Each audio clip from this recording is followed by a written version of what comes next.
Fox and the Grapes. Once upon a time, in a lush vineyard nestled between rolling hills, there lived a clever and hungry fox named Felix. Felix was renowned throughout the forest for his sly ways and cunning tactics. His reputation had earned him both admiration and disdain from the other forest creatures, who were often the unwitting victims of his devious schemes. One warm summer afternoon, while wandering through the countryside, Felix happened upon a bountiful grapevine, heavy with clusters of plump grapes. The vine's aroma wafted through the air, and the sight of those juicy orbs hung tantalizingly just out of reach made his mouth water. The fox, with a determined gleam in his eye, leaped and stretched, trying desperately to snatch those delicious grapes.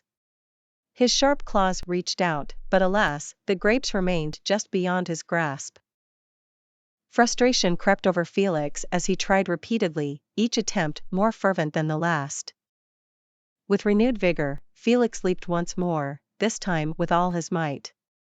His body arched, and his heart raced as he reached out with every ounce of his strength. Panting and drenched in sweat, under the hot sun he felt a profound sense of frustration and failure. Several more attempts yielded the same results, leaving Felix defeated. Exhausted and dejected, he slumped beneath the grapevine, his head hanging low. The vine's leaves provided a meager shade. As the fox rested in the shade, it tried to console itself. "Those grapes must be sour," the fox said with a forced grin. "I'm sure they wouldn't have been as sweet as I imagined."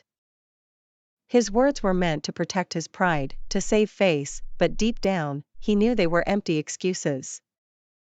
Yet, Felix couldn't bear the thought of admitting his failure.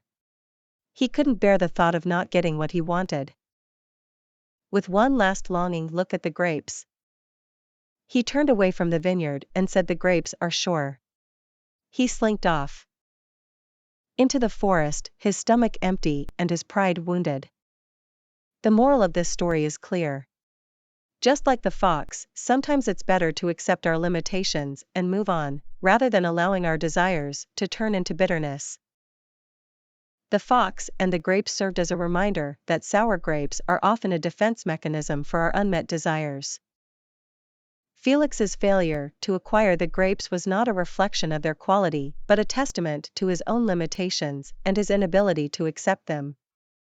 In the end, Felix's pride and stubbornness led him to belittle what he couldn't attain. It's a lesson that teaches us to acknowledge our shortcomings, learn from our failures,